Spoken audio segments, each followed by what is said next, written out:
Subscribe my YouTube channel and press bell icon. अस्सलाम वालेकुम। जैसा कि आप जानते हैं कि कोरोना वायरस को लेकर मीडिया में हर रोज़ कोई ना कोई सनसनीखेज खबर देखने को मिलती है। कुछ दिनों पहले मीडिया पर बताया जा रहा था कि कुछ मुसन्नफ़ अपनी किताबों में पहले ही कोरोना वायरस की पेशन गोई कर चुके हैं।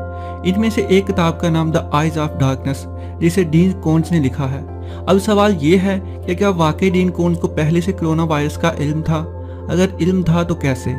इस सवाल का जवाब जानने के लिए वीडियो को आखिर तक जरूर देखिएगा, क्योंकि इसका जवाब आपको वीडियो के आखिर में ही मिलेगा।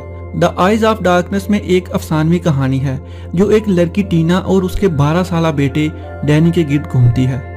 टीना का बेटा डैनी अपने दोस्तों के साथ सैर के लिए पहाड़ों पर जाता है। वहां पर उसकी बस का एक्सीडेंट हो जाता है और बस में मौजूद सब लोगों की मौत हो जाती है। लाशों की हालत अच्छी ना होने की वजह से उनके वालिदैन को आखिरी दीदार नहीं करवाया जाता। डैनी की मौत के 1 साल बाद टीना मुसलसल अपने ख्वाब में देखती है कि उसका बेटा जिंदा है और उसे शक होने लगता है कि उसका बेटा जिंदा है। अपने शक को यकीन में बदलने के लिए वो अपने बेटे की कब्र खुदवाने का सोचती है और एक वकील को हायर कर लेती है। जैसे ही कब्र को खुदवाने का काम शुरू किया जाता है, कुछ लोग इन पर हमला कर देते हैं और जान से मारने की कोशिश करते हैं, मगर टीना और वकील हमले से बच निकलते हैं और किसी महफूज जगह पर जाकर छुप जाते हैं। इस हमले के बाद टीना को यकीन हो जाता है कि इसका बेटा जिंदा है और कुछ लोग नहीं चाहते कि इस सच्चाई का इल्म किसी को हो। टीना अपने बेटे को ढूंढने उन पहाड़ों पर जाती है जहां उसके बेटे का एक्सीडेंट हुआ था। उन पहाड़ों पर से होते हुए वो एक बिल्डिंग के पास जा पहुंचती है जिसके बाहर सिक्योरिटी होती है। किसी तरह सिक्योरिटी से बचकर टीना तहखाने में बने एक लैब में पहुंच जाती है जिसकी एक तरफ आइसोलेशन चैम्बर बना होता है और वहां डैनी मौजूद होता है। वो उसको जिंदा देखकर हैरान हो जाती है और वहां पे खड़े डॉक्टर से इसकी वजह पूछती है। लैब में मौजूद डॉक्टर टीना को बताता है कि इस लैब में केमिकल और बायोलॉजिकल हथियार बनाए जाते हैं। चाइना, जो कि अमेरिका से आगे निकलना चाहता है, उसने एक वायरस बनाया है जिसका नाम वुहान 400 है।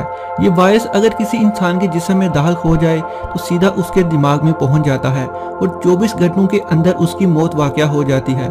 चाइना ने इस वायरस का टेस्ट जेल में मौजूदा कैदियों पर किया है। ये वायरस एक इंसान से दूसरे इंसान में मुंतकिल हो जाता है। इस तरह के वायरस का मुकाबला करने के लिए अमेरिका भी इस लैब में वायरस बना रहा है। डैनी के साथियों की मौत बस एक्सीडेंट से नहीं हुई, बल्कि उस दिन लैब में जो डॉक्टर मौजूद था उस पर वायरस का असर हो गया था और वो किसी को बताए बगैर लैब से बाहर जंगल में भाग गया। जंगल में पहुंचकर वो डैनी और उसके दोस्तों से मिला, जिसकी वजह से वायरस उनमें मुंतकिल हो गया और उन सब की मौत हो गई।